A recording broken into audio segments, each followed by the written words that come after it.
Sem delongas, nós estamos aí hoje trazendo, a quarta, né? A quarta mensagem. Estamos falando sobre maturidade. A nossa série chama-se Em Busca da Maturidade. E nós vamos meditar em alguns textos da Palavra de Deus, principalmente no Novo Testamento, onde nós vamos buscar esse entendimento, essa maturidade para a glória de Deus. O primeiro texto que eu quero trabalhar com você está lá na primeira epístola de Timóteo. Você vai abrir a sua Bíblia em 1 Timóteo, capítulo 6.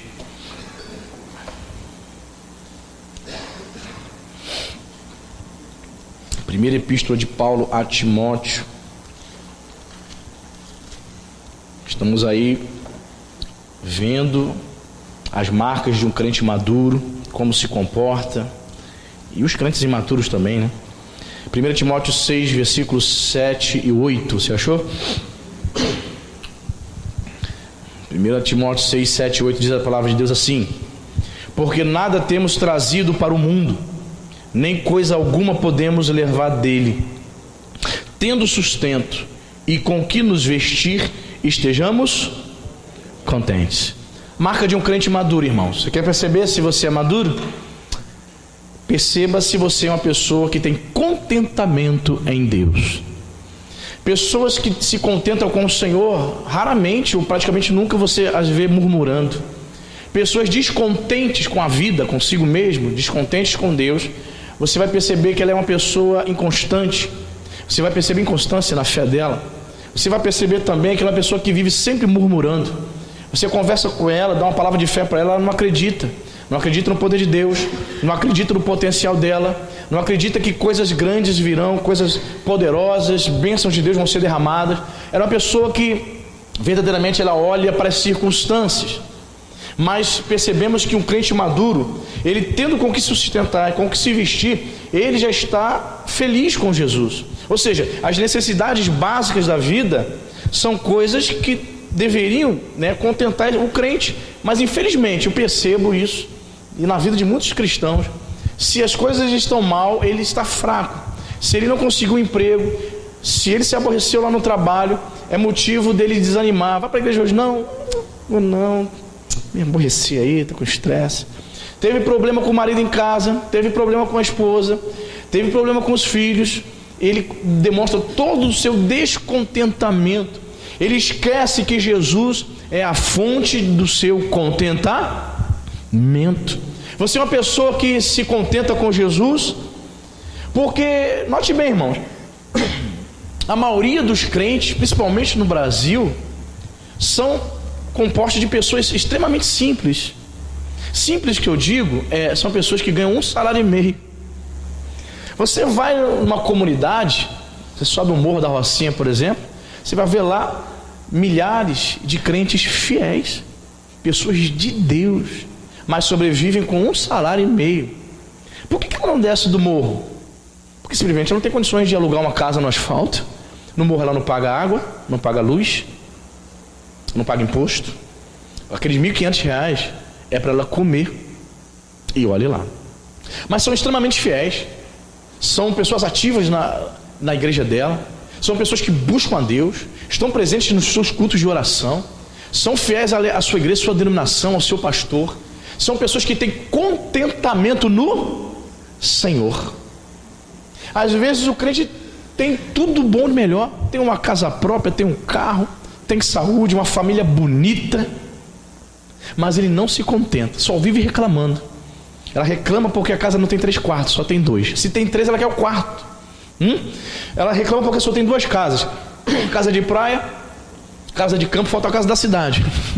Ela está procurando, nada está bom para ela. O carro está bom, o carro está muito bem, está levando ela para cima e para baixo, mas ela murmura, ela reclama, ela não tem contentamento no Senhor. E veja que o apóstolo Paulo, escrevendo para Timóteo, que era um jovem pastor, ele diz o seguinte, no verso 8, assim, acho que é bem básico, Paulo, né? Tendo sustento e com que nos vestir, tendo o que comer, e você colocou uma roupa hoje, está tudo bem, você já está no lucro, está na bênção, amém, irmão? Ele não diz, olha, se você tiver uma boa poupança, se você tiver uma boa renda, se você estiver empregado. Não. Paulo está dizendo que um crente, quando chega à maturidade, ele consegue alcançar esse contentamento em Cristo. Está desempregado, pergunta para ele, como é que está a sua vida financeira? Está devendo a todo mundo. Como é que está a sua vida? Deus está comigo. Eu estou desempregado, mas Deus vai abrir uma porta. Ele crê, ele vive a fé. Ele diz para todo mundo, a pessoa está desempregada, está ruim para ele, mas parece que a pessoa que está empregada que está mal. A pessoa que tem um emprego, parece que é ela que está desempregada, porque ele consegue passar fé para aquela pessoa. Não é verdade? Por causa da fé dela. Então, queridos, em nome de Jesus, a alegria do Senhor é a nossa força. Aonde está o contentamento? Onde está a alegria do cristão? É só quando as coisas vão bem? Escrevi o seguinte aqui nos meus bolsos: o contentamento, ele vem quando nós buscamos, claro, né? Em primeiro lugar, o reino de Deus, irmão. Quer ser uma pessoa que tenha contentamento, satisfação no Senhor?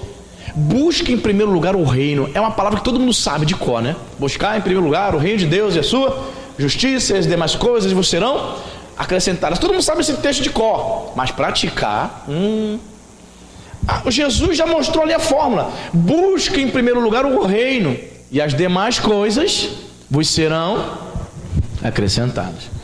Vida financeira, vida sentimental, casamento, vida amorosa.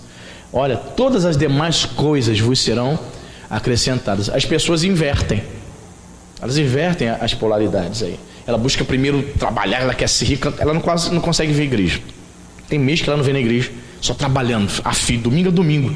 Ela não separa um tempo para buscar o Senhor. Ou seja, ela está buscando primeiramente o reino dela, esquecendo-se de buscar em primeiro lugar o reino de Deus. Em primeiro lugar o reino, irmão. Quer ser bem sucedido? Quer ver a bênção de Deus na tua vida?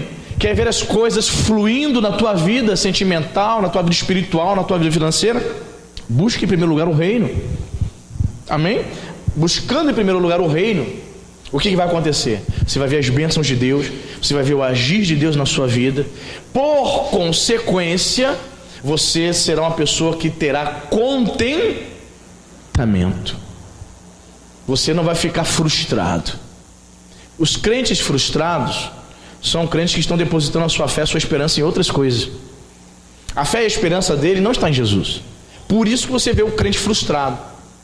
Ele chega na igreja, você olha para ele, parece que ele chupou limão. Então, já chupou limão já?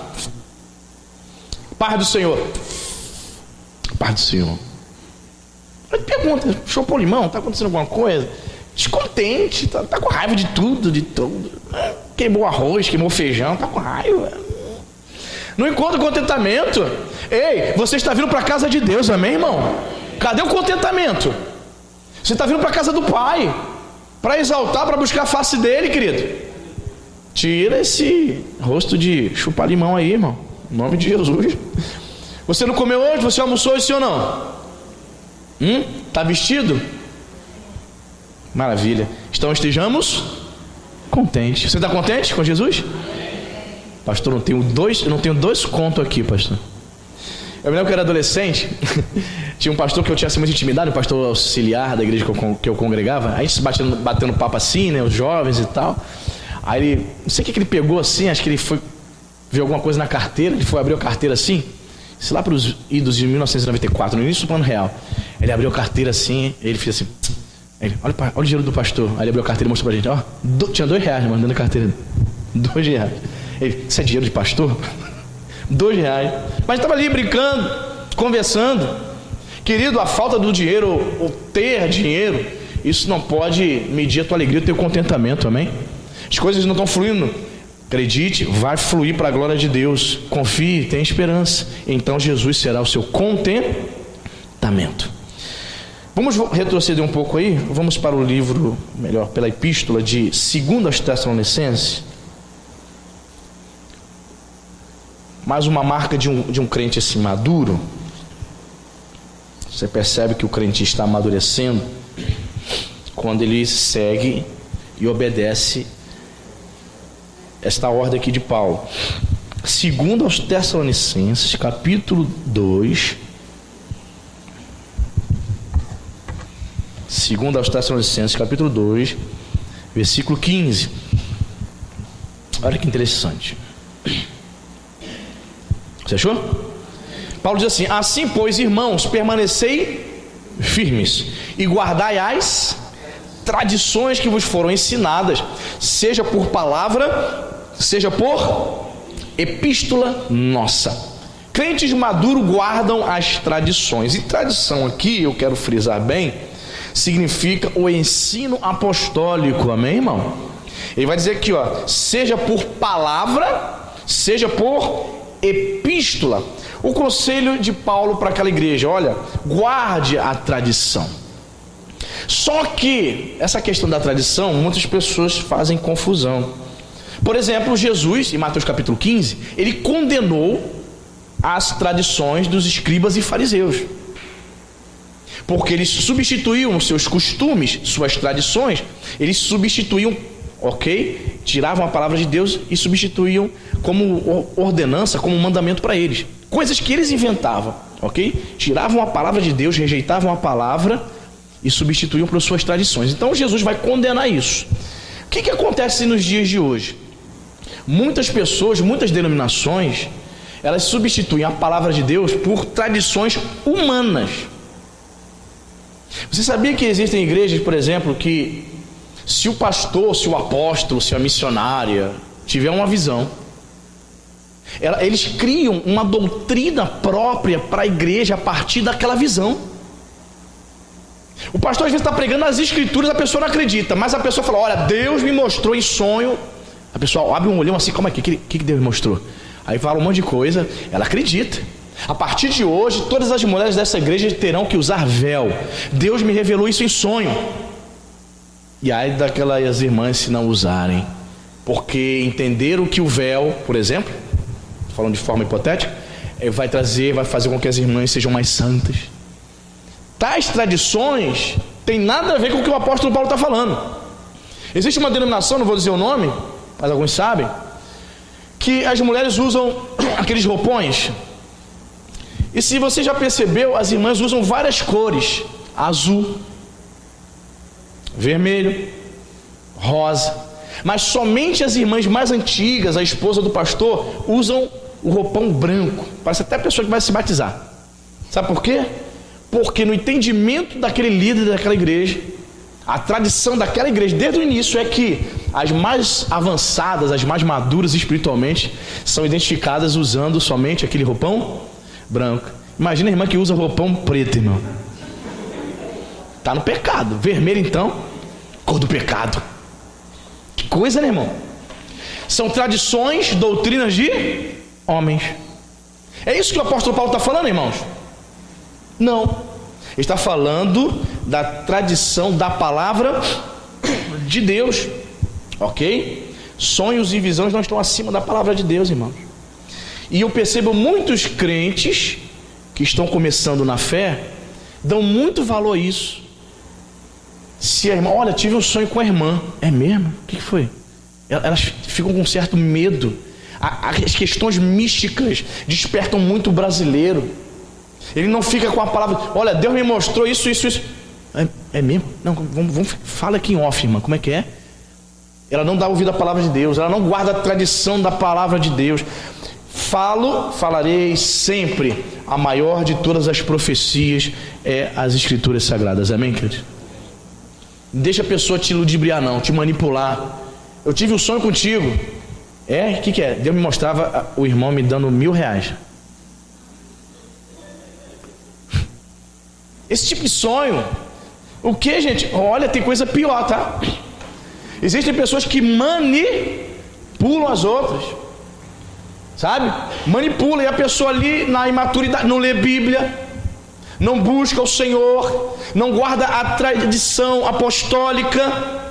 Então ela é facilmente ludibriada. Ela vai atrás das novidades, ela vai atrás dos modismos. Ela está ouvindo aqui a palavra de Deus, ela vê que o pastor Anderson se preocupa em preparar a mensagem para trazer o ensino para ela, mas alguém chama ela para ir lá na roda dos sonhos, porque alguém lá vai profetizar para ela, vai trazer sonho, vai interpretar. Aí ela vai atrás dessas coisas. Então ela é ludibriada. Então, querido, fique na palavra. Guardai as tradições que vos foram ensinadas, seja por palavra, seja por epístola nossa. Lembrando que essas igrejas aqui, nos primórdios, eles não possuíam o Novo Testamento como eu e você temos. Eles não tinham as escrituras nas mãos. Então eles ouviam a doutrina, o ensino era oral, era passado oralmente. E de vez em quando chegava alguma epístola para dar diretrizes à igreja, diretrizes doutrinárias. Então o apóstolo está falando, vocês precisam guardar tudo que vos foi ensinado. Ainda que eu e você tenhamos as escrituras, é importante você guardar tudo que você está sendo ensinado. Você tem sido ensinado aqui, irmão? Amém? Você tem aprendido? Graças a Deus. Há pessoas que têm chegado até nós, falado comigo, com a Cintia, e falaram, temos aprendido bastante coisa. Temos ouvido coisas que nós nunca ouvimos. Foi graças a Deus. Por quê? Porque nós estamos nos detendo em ensinar a palavra de Deus, irmãos. A verdadeira tradição está em guardar as escrituras. Amém, irmão? Não é doutrina dos homens, não são os costumes. Ah, você é mais santo se você andar só com roupa fechada até aqui, andar só de calça, de sapato. Você é um pecador se você colocar uma bermuda ou um chinelo. Não, isso não é guardar a tradição. Isso são doutrinas de homens. A marca do crente maduro é que ele ouve até alguém falar isso, mas ele não toma para si. Se uma pessoa chega para você e diz assim, ó, a irmã tá no pecado, hein? Por quê? A irmã tá usando esse brinco aí, ó, você é da pombagira, hein? O que você faz? O que você faz? Agride ela? Você diz, pombagira é você, aí cai no tapa com ela? Você ouve aquilo dali e deixa para lá. Você não vai entrar numa contenda com ela. Ela acha que aquilo dali é o certo, mas você está guardando as tradições da palavra de Deus. Você não está guardando essas coisas, doutrinas de homens. Amém, querida? Amém, meu irmão? Então a marca de um crente maduro é quando ele fica com a palavra, ele não fica com sonhos e visões manipuladoras. Amém? Muito bem. Ainda em 2 Tessalonicenses, capítulo 3, aí do lado, versículo 1 e 2. Olha que interessante, Paulo fala: finalmente, irmãos, orai por nós para que a palavra do Senhor se propague e seja glorificada, como também está acontecendo entre vós. Ao verso 2: para que sejamos livres dos homens perversos e maus, porque a fé não é... Olha o que Paulo está dizendo aí. A fé não é de todos. Em outras palavras, Paulo está dizendo que um crente maduro, ele precisa entender que nem todo mundo que vem à igreja é crente de verdade. Você sabe disso? Nem todo mundo que diz paz do Senhor para você vive a verdadeira fé, é fiel ao Senhor. Paulo está dizendo, continua orando por mim. Continua orando por mim para que a palavra de Deus seja propagada, ok? Para que Deus nos livre. Olha só a oração que Paulo pede para que a igreja faça por ele. Orem para que Deus nos livre de homens maus. Há pessoas dentro da igreja que são más. Tais pessoas escandalizam o nome do Senhor, envergonham o evangelho, confundem os crentes neófitos que estão chegando. Pessoas com malícia no coração, fofoqueira, perversa. Aí ele conclui o versículo dizendo: por quê que existem essas pessoas más? Porque a fé não é de todos, irmãos. Não é. Interessante que essa palavra aqui, perverso, no original grego, é uma palavra que significa irracional. Olha só, Paulo está dizendo que essas pessoas são irracionais. Elas fazem as coisas sem pensar. Ela acha que está na casa dela. Ela lidar com os irmãos na igreja achando que está lidando com os parentes dela. Lá ela faz o que bem entende, né? Ela não vive a fé mesmo, não é cristã, e dentro da igreja quer fazer isso também. São pessoas irracionais, não tem lógica o que elas fazem. É impressionante, né, irmãos? Paulo pedindo oração. Você imaginou isso, irmão? O apóstolo Paulo chegando para você e diz assim: ora por mim. Aí você pergunta: qual é o propósito, Paulo? A gente faz aqui na terça-feira isso aqui. Irmão, você quer que interceder por quê? Ora pela minha família, ora para meu filho, não é isso? Terça-feira? Imagina o apóstolo Paulo aqui na roda aqui, terça-feira. Grande Paulo, vamos abraçar Paulo, que é o cara, né? Abraça ele. Paulo, tu vai ficar na roda, Paulo? Qual é o propósito de oração? Olha só, irmãos de Araruama, gostaria que os irmãos orassem para que eu pudesse ser mais usado, né? Pregando a palavra. Olha o pedido dele. Para que eu pudesse ser mais usado para alcançar o maior número de pessoas, de almas. E outra coisa, eu gostaria que os irmãos também orassem para que Deus me desse livramento. Livramento de quê, Paulo? Homens maus e perversos. É mesmo, Paulo? Por quê? Porque a fé não é de todos. Nem todo mundo está na mesma fé. Nem todo mundo crê em Jesus de todo o seu coração. Nem todo mundo está na igreja com motivação de servir a Jesus. Existem pessoas com motivações totalmente equivocadas. A nossa esperança é que elas, ouvindo a mensagem, com o passar dos dias, dos anos, dos meses, ela possa o quê? Vir a se converter, porque o pensamento dela é todo estranho. Você entende? Os pensamentos dela são equivocados a respeito das coisas de Deus. Ela vem para a igreja para ser servida, não para servir. Percebe? São pessoas más. E Paulo pede livramento. Você já fez esse tipo de oração, irmão? Crentes maduros devem orar assim. Senhor, me dá livramento de homens maus. Senhor, me livra do fofoqueiro. Já orou assim? Já? Já. Senhor, me livra da língua ferina. Já orou? Senhor, me livra de pessoas perversas, pessoas que pensam maldade contra mim, o meu casamento, contra a minha família, os meus filhos. Já, irmão? Complicado. Já tivemos experiência aqui, irmão. Laís e Letícia pequenininha, pessoas chegar aqui congregava aqui, cercar a Letícia aqui e falar umas coisas terríveis para Letícia pequenininha, fica, coisas assim horrendas. Pessoa perversa, má, parece que não conhece Jesus. Coisas terríveis. Falar para criança, sabe? Pessoas com pensamento mundano. Precisamos pedir a Deus, irmãos, para Deus nos dar o livramento. Crente maduro pede isso. Não importa quanto tempo você tenha de crente, não importa quantos anos você já foi batizado, não importa quanto tempo você ouve a palavra. Paulo, o grande apóstolo Paulo, está pedindo humildemente oração. Está pedindo para que Deus livrasse ele de homens perversos e maus. Porque ele reconhecia, como crente maduro que Paulo era, ele reconhecia que nem todo mundo estava na mesma fé. Nem todo mundo está na mesma fé. Nem todo mundo crê. Nem todos creem.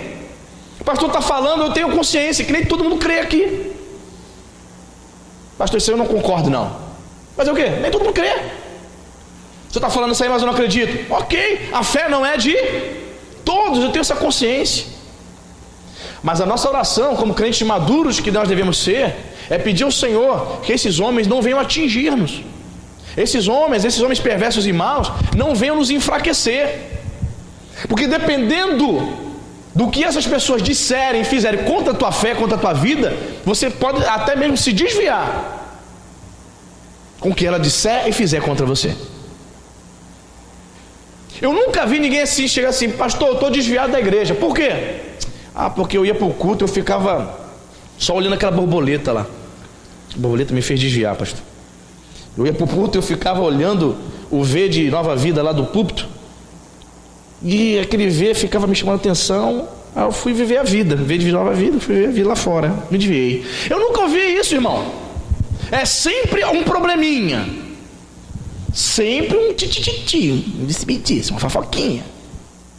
Aí a pessoa se enfraquece, ela não quer saber de Jesus, não quer saber mais da igreja, não quer saber mais de ninguém. Ninguém mais presta para ela. Sabe por quê? Porque começou um relacionamento, não teve a maturidade para perceber que do lado dela haviam homens maus, pessoas que não tinham a fé.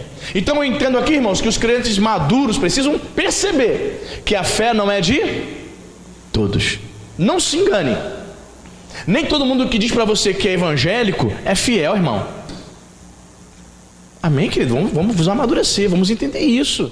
Tem muita gente enganada aí. Aí você fica confiando na pessoa, leva para dentro da tua casa.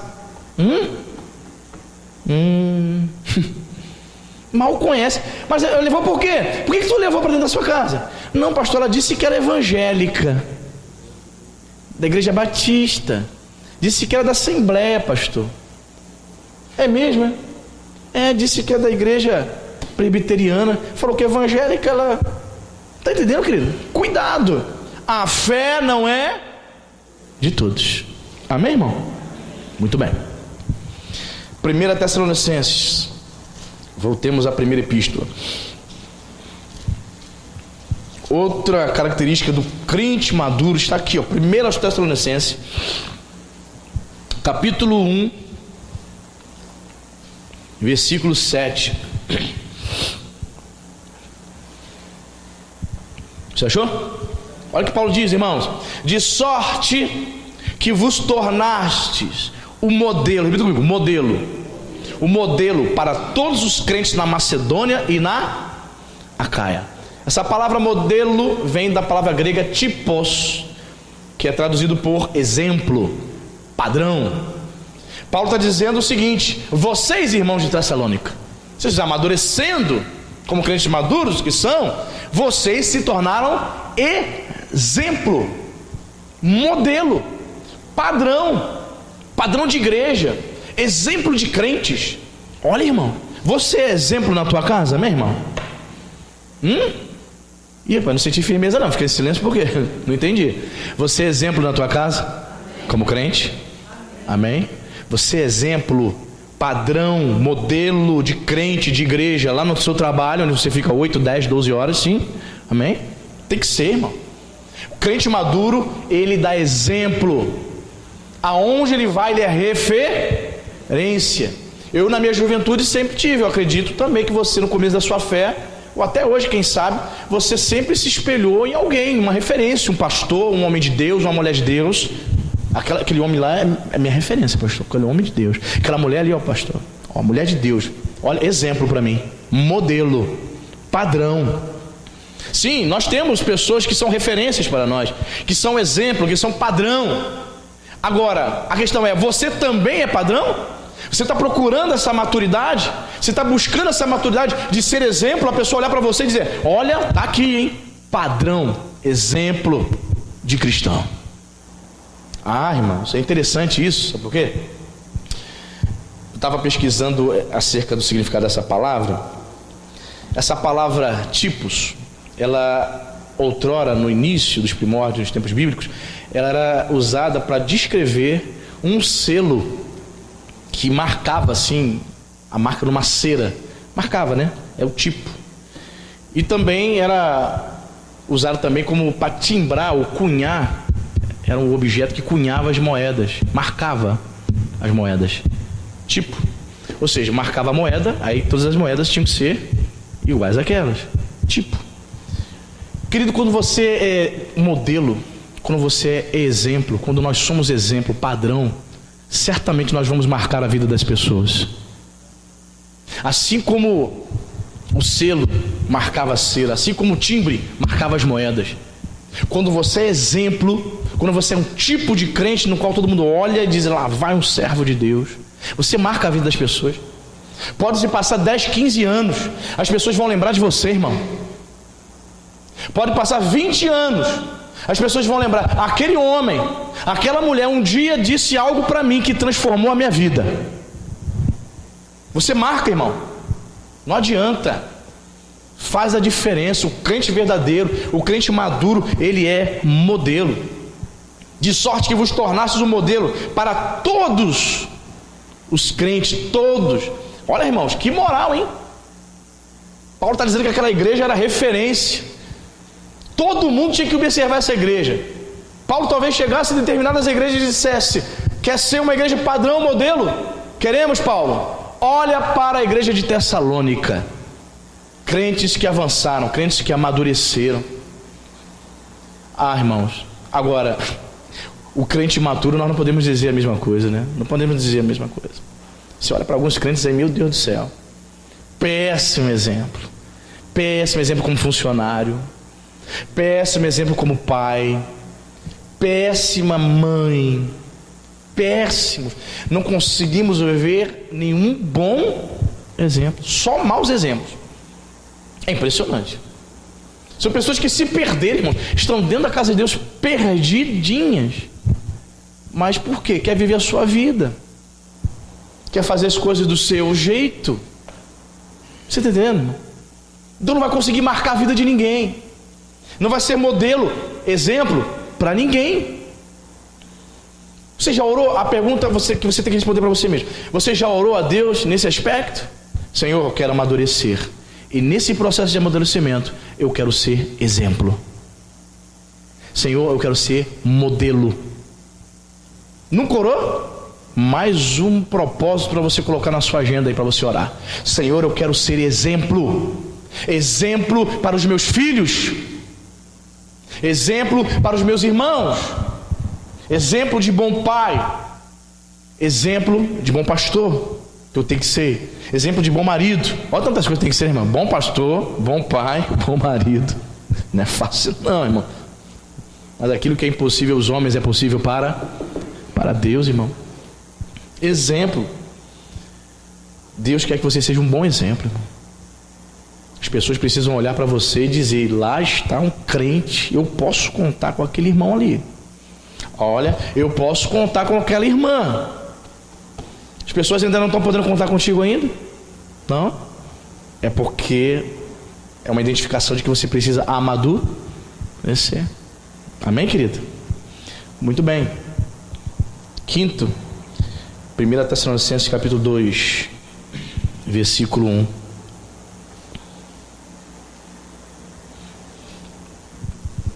Olha que interessante, irmão. A marca de um crente que amadureceu, né? Paulo era um crente maduro, né, irmão? 1 Tessalonicenses 2:1 diz assim: porque vós, irmãos, sabeis pessoalmente que a nossa estada entre vós não se tornou infrutífera. Algumas versões dizem: não foi em vão. Por quê? Porque a palavra grega lá é kenosis, né? Que você pode traduzir por vazio, oco, né? Falta em propósito. A minha estadia aí não foi sem propósito. A minha estadia aí não foi em vão. O tempo que eu passei com os irmãos aí não foi sem propósito. A versão NVI diz: a minha estadia entre vocês não foi inútil, foi frutífera. O que eu aprendo aqui, irmãos? Que crentes maduros, nos seus relacionamentos, certo? Todos os nossos relacionamentos e oportunidades que Deus nos dá, precisa ter propósito. Todos os relacionamentos que Deus tem colocado na sua vida, todas as oportunidades que Deus tem te dado para você servir, não pode ser em vão, não pode ser infrutífero. Precisa ter propósito. Você pensa nessas questões, irmão? Paulo está falando: o tempo que eu passei com vocês aí, me relacionando com vocês, não foi frutífero, eu dei fruto. Olha, irmão, não foi inútil. Porque você pode se relacionar com uma pessoa, você pode estar em determinado lugar e você pode ser inútil, pode ser totalmente sem propósito. A estadia de Paulo naquele lugar foi frutífera, não foi em vão, não foi vazia. Quer ver um exemplo de pessoa que pode se relacionar ou estar em algum lugar e a estadia dela ali ser inútil? Existem pessoas que saem do trabalho, elas aprontam tanto no ambiente de trabalho, quando elas saem, já ouviu falar aquela expressão? As portas ficam o quê? Fechadas. Ela faz tanta lenha que as portas ficam fechadas. Mas existem pessoas que trabalham em determinados lugares. Eu posso dizer isso para você, irmãos, eu tive esse privilégio de fazer isso. Todos os lugares que eu trabalhei, eu pedi para sair. Até me perguntaram ontem: por quê? Eu pedia para sair porque ia para um lugar melhor. Todos os lugares que eu saía, eu pedia para sair, e as portas ficavam o quê? Abertas. Eu trabalhei em um lugar em 1994. Saí de lá. 8 anos depois, a vida dá tantas voltas, eu estava novamente trabalhando com a mesma pessoa. Saí e as portas ficarem abertas. Então eu percebi que a minha estadia, o tempo que eu passei trabalhando com aquela pessoa ali, foi uma estadia, foi um tempo útil, proveitoso. Eu dei fruto, de maneira que 8 anos depois eu voltei a trabalhar com ele. Eu estava vendo uma notícia desse menino, né? Neymar, jogador Neymar, que você conhece, da seleção, menino de 26 anos, que tem milhões na conta. Eu estava lendo uma notícia sobre ele, dizendo que havia um boato, os jornais espanhóis, dizendo que ele queria voltar a jogar no Barcelona, voltar para a Espanha, porque ele teria se arrependido de ter ido para a França. Aí aquele boato, todos os dias saindo alguma notícia. Aí o presidente do clube Barcelona, 2, 3 dias depois, ouvindo esse monte de fofoca nos jornais esportivos, resolveu dar uma declaração. Ele chamou a imprensa e falou assim: olha, eu quero acabar aqui com todos os boatos. Neymar não vai mais voltar a jogar no Barcelona. Nós não recontratamos jogadores que nos colocam na justiça. Em outras palavras, as portas ficaram... O olho grande dele, o egoísmo dele, o pensar em dinheiro, fez com que as portas daquele clube se fechassem. Tem gente assim, dentro da igreja. Ela não aproveita as oportunidades que Deus dá para ela. Ela não faz com que aquele relacionamento seja o quê? Frutífero. Então a estadia, os relacionamentos, o tempo que ela tem servindo ou lidando com aquelas pessoas, é uma estadia, é um tempo infrutífero. Paulo, como crente maduro, ele podia dizer o contrário.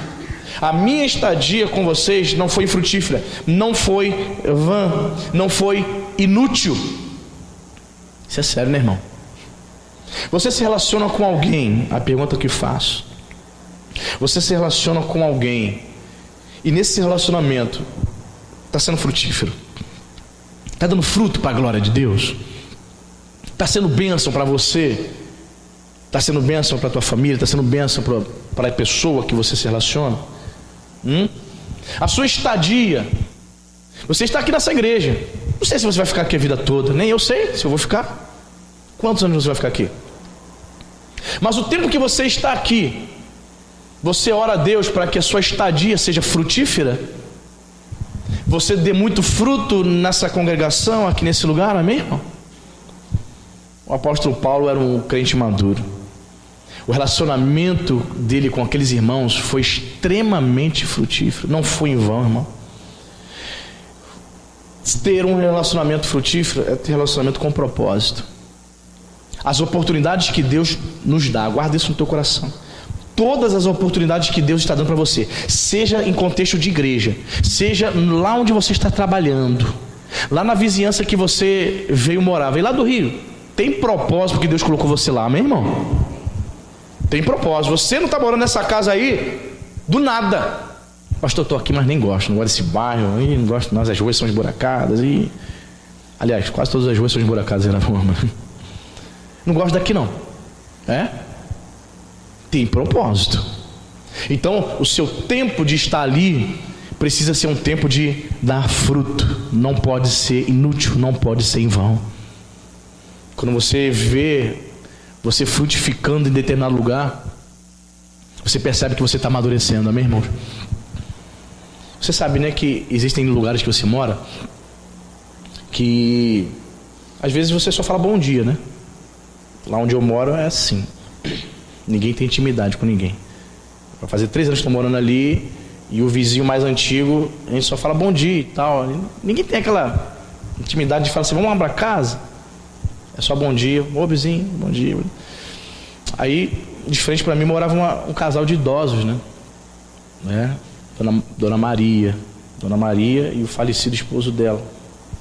Falecido porque ele foi atropelado aqui em frente, irmãos, da rodoviária. 80 e poucos anos. 33 anos. Foi atravessar sozinho andando. Isso tem o que? Uns 8 meses, mais ou menos. Aí ele foi atravessar a rodoviária, o ônibus. Ficou sabendo disso, Lúcio? Lúcio lembra. Ficou sabendo. Estava lá no dia? Foi tu não, né, irmãos? Meu Deus, eu estou vendo, sabe, uma correria dos familiares. Falei, gente, aconteceu alguma coisa. Aí a gente perguntou. O ônibus ali na rodoviária pegou ele.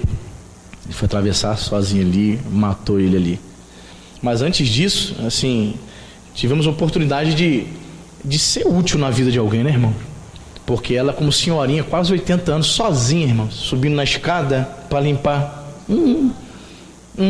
Sabe que dá ruim, né, irmão? A gente só ouve assim, ó. Falei, Cíntia, caiu Dona Maria. Falei, Jesus.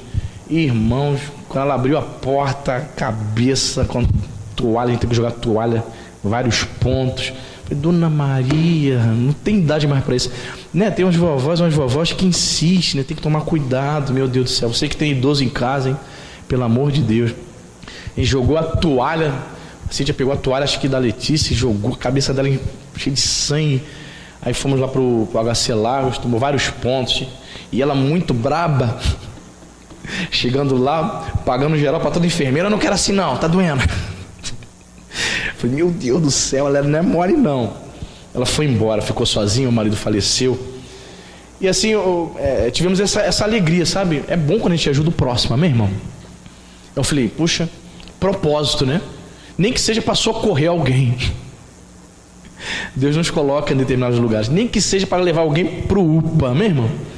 Eu morei lá dentro do Novo Horizonte, alguns anos atrás. Jesus Cristo de Nazaré. A senhora morava da outra rua, ela sabia que eu e a Cintia morávamos, ela deu a volta dizendo que o marido dela estava passando mal. Mas estava infartando, Cintia? Estava infartando, irmão. Jesus Cristo. Aí vamos embora, botamos no carro, trouxemos aquele para o UPA, né? Geralmente pessoas simples, né? Não tem plano de saúde. Meu Deus do céu, mas graças a Deus ele sobreviveu. Aí ficamos ali preocupados com ela, senhorinha de idade. E aí eu fico a perceber, como é que às vezes tem filhos que deixam, né? As pessoas de idade morar assim no cantão, passou mal, irmão. Se não tiver vizinho para socorrer, morre. Impressionante. Mas Deus tem te colocado ali com propósito. Aonde você trabalha, tem propósito. Para quê, pastor? Sei. Falar de Jesus para o teu patrão? Um colega de trabalho? Quem sabe? Tem propósito. Aonde você estiver, você precisa ser frutífero, amém? A minha estada entre vocês não foi infrutífera. Por quê? Porque Paulo era um crente maduro. Amém, queridos? Vamos orar, pedir a Deus essa maturidade? Fique de pé em nome de Jesus. Amém. Feche os seus olhos. Senhor Deus, em nome de Jesus. Senhor, este é o nosso alvo, Pai. Este é o alvo da igreja de Nova Vida de Araruama. É o alvo na vida dos meus irmãos. Por isso que eles vieram aqui nessa noite, Pai, buscando essa maturidade, buscando aprender com o Espírito Santo, buscando, meu Pai, o contentamento em Cristo Jesus. Meu Senhor, que o nosso contentamento não seja quando estivermos empregados com dinheiro na conta. Que o nosso contentamento não seja, meu Pai, quando as coisas estiverem bem. Senhor, ainda que as coisas não estejam caminhando conforme nós pensávamos, que Tu sejas ainda assim o nosso contentamento. Em nome de Jesus, ajuda-nos, Senhor, tendo com que nos vestir, com que comer, que verdadeiramente Tu sejas a nossa alegria, Pai. Meu Deus, em nome de Jesus, nos dê essa maturidade, Senhor.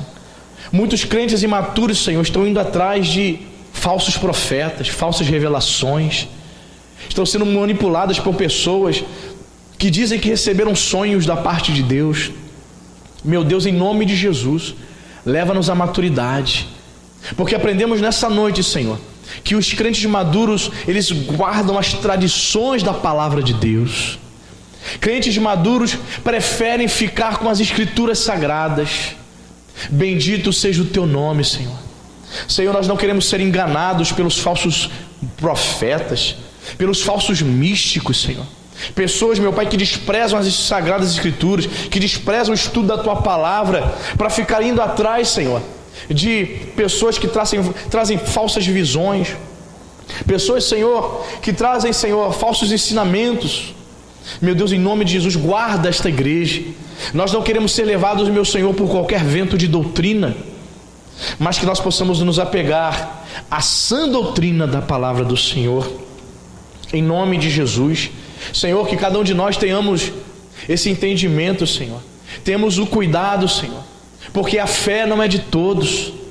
Meu Deus, que cada um dos meus irmãos, Senhor, possam estar atentos, meu Pai, porque nem todo mundo que vem à igreja, Senhor, é crente verdadeiramente, nasceu de novo. E Paulo sabia disso, e Paulo alertou aquela igreja, dizendo que a fé não é para todos, a fé não é seguida por todas as pessoas. Meu Deus, que nós possamos ter esse discernimento, Pai. Nós não queremos ser confundidos, Senhor, por falsos irmãos, meu Pai, que dizem crer em Ti, mas na verdade, Senhor, vivem, Senhor, como se fossem homens perversos e maus. Pai querido, Pai santo, meu Deus, que cada um dos meus irmãos aqui, Senhor, possam ser exemplo. Como disse, meu Pai, teu servo Paulo, que a igreja de Tessalônica, Senhor, era uma igreja modelo para as demais igrejas. Senhor, nos ajude a dar exemplo como cristãos, Pai. Senhor, nos ajude como pais, como mães, Senhor, a dar bons exemplos. Em nome de Jesus, esse filho, Pai, esse adolescente, esta adolescente, esta criança, Senhor, que ela possa ver bons exemplos em nós, principalmente de nós, Senhor, pais, que dizemos que servimos a Ti. Em nome de Jesus. Senhor, se existe, Senhor, irmãos aqui que ainda não podem ser exemplo, se existem aqui, Senhor, irmãos que ainda não conseguem ser modelo para alguém seguir, não conseguem ser uma referência, Pai, em nome de Jesus, transforma o coração dela, que ela saia daqui, Senhor, determinada em seu coração a ser a partir de hoje um exemplo de homem e de mulher de Deus. Sim, exemplo de pai, exemplo bom de marido, exemplo de esposa fiel, de uma mãe que cuida dos seus filhos. Pai, em nome de Jesus, que a igreja de Nova Vida de Araruama seja exemplo, Senhor, que glorifique o Teu nome nessa terra, sal e luz para este mundo, em nome de Jesus. Ajude-nos, Pai, a ser exemplos para Ti.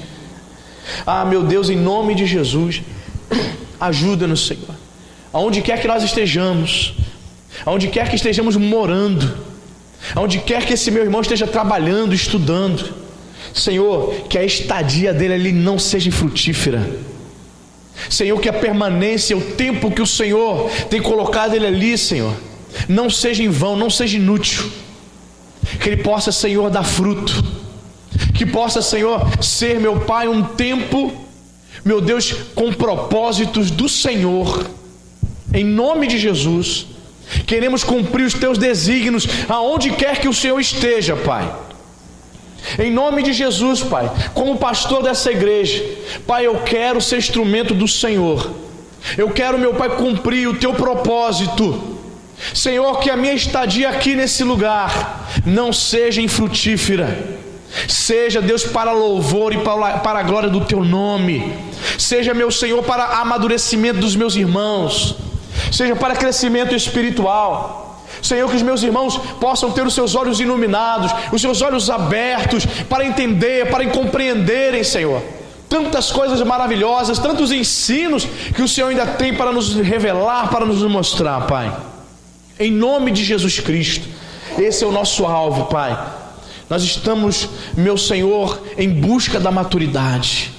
Pai, que eu possa ver isso acontecendo, que eu possa ver, Senhor, o meu irmão, esta minha irmã, meu Pai, desenvolvendo a sua fé, amadurecendo para a glória de Deus, florescendo, Senhor. Sim, meu Pai, Tua palavra diz que somos bem-aventurados. Sim, Senhor, quando como árvores nós estamos à beira, sim, Senhor, de riachos, que a nossa folhagem não murcha, Senhor. Senhor, em nome de Jesus, que nós venhamos dar frutos, meu Pai, na estação própria, no tempo certo, para a Tua glória. Abençoe, meu Deus, a vida do meu irmão. Senhor, que estas mensagens, Senhor, venham ficar gravadas em cada coração, Pai. Que verdadeiramente possamos colocar em prática tudo o que o Senhor tem nos ensinado, para a honra, para a glória de Cristo Jesus. Que você possa dizer amém. Graças a Deus. Aplauda o nome do Senhor. Amém, querido? Aleluia. Graças a Deus. Bendito seja o nome de Jesus. Amém.